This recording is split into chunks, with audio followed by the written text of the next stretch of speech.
युद्ध शुरू होने से पहले अर्जुन और उनके मार्गदर्शक और सारथी कृष्ण के बीच जो वार्तालाप हुए थे उसी को चित्र और शब्दों से आप सभी के सामने प्रस्तुत करने की एक कोशिश। अर्जुन कहते हैं, हे मधुसूदन, तुम कहते हो कि मनुष्य अपनी अंतिम सांस तक भी माया मोह में ही पड़ा रहता है, तो इसी कारण जन्म के चक्र में फंस जाता है। परंतु तुम्ही ने इस माया में सृष्टि की रचना करके और दूसरी ओर मनुष्य को चंचल मन प्रदान करके दोनों को एक दूसरे में उलझा दिया है।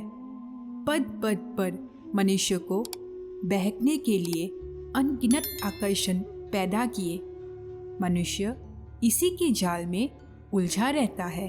पर क्षमा करना, तुमने जाल बिछाकर किसी शिकारी या पहरिए के भांति जाल में फंसे मनुष्य के हाथ पैर मारने, उसके छटपटाने की तमाशा देखते रहते हो।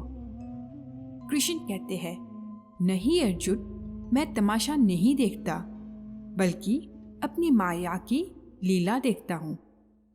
अर्जुन कहते हैं, फिर भी केवल निहारते रहते हो ना, सहायता तो नहीं करते कि बेचारे प्राणी इधर उधर भटकता रहता है, रास्ता भूल पड़ा है।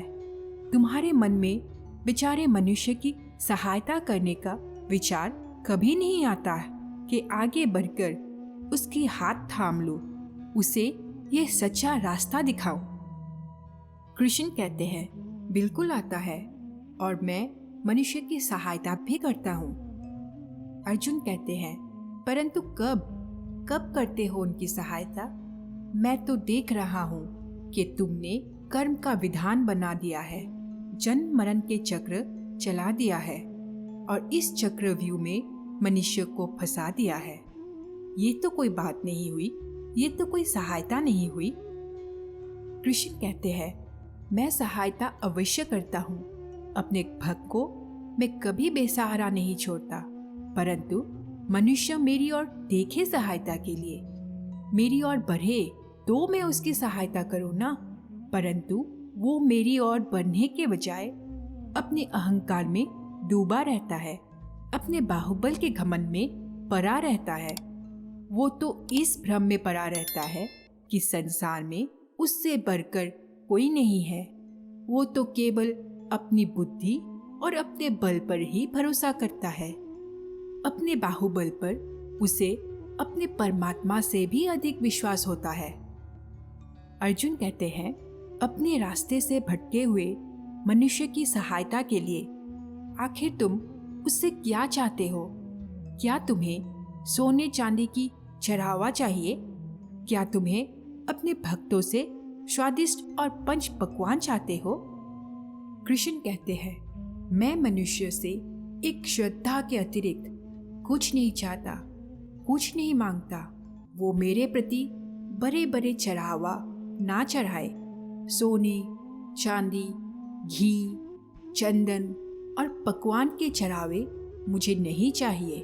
श्रद्धा और भक्ति भाव से एक फल, एक फूल, फूल की एक पत्ती, जल का एक कतरा या चावल का आधा दाना ही सही, मैं उसको भी भक्त की श्रद्धा से कहीं अधिक श्रद्धा से स्वीकार कर लेता हूँ।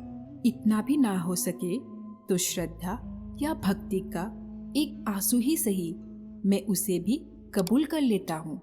श्रद्धा में डूबे उस एक आंसू में मेरा सारा अस्तित्व सारा बोल हो जाता है। भक्ति अथवा पश्चाताप का ये आंसू चाहे लाखों पाप करने के बाद अंतिम क्षण में क्यों न बहाया गया हो, मैं उस अनुपम भेंट को भी स्वीकार कर लेता हूँ और मनुष्य के सारे पाप को उस आंसू से धोकर उसे नवजात शिशु की तरह निष्पाप कर देता हूँ। उसका कल्याण करता हूँ, उसे मुक्ति देता हूँ। अर्जुन कहते हैं, केवल एक फल, फूल या पत्ते का अर्पण करने पर ही मुक्ति दे देते हो। फिर कर्म, विकर्म, पाप, पुण्य, धर्म, विधान सब यूं ही रह जाते हैं। कृष्ण कहते हैं, ये धर्म, ये विधान और उसके सारे सिद्धांत तो चंद्रमा और अनगिनत तारों की भांति होते हैं, जो अधर्म और अज्ञान के अंधकार में झिलमिलाते रहते हैं। परंतु जब भक्ति का सुर उदय होता है तो ये सब के सब छुप जाते हैं। अर्जुन कहते हैं, अर्थात भक्ति के स्थान इतना ऊंचा होता है कि धर्म भी उसके सामने तुच्छ हो जाता है। कृष्ण कहते हैं, हाँ, परंतु आसक्ति से रहित भक्ति, जिसके लिए किसी पंडित, प्रवचन, किसी पूजा सामग्री की कोई आवश्यकता नहीं। हाँ, केवल एक शर्त है।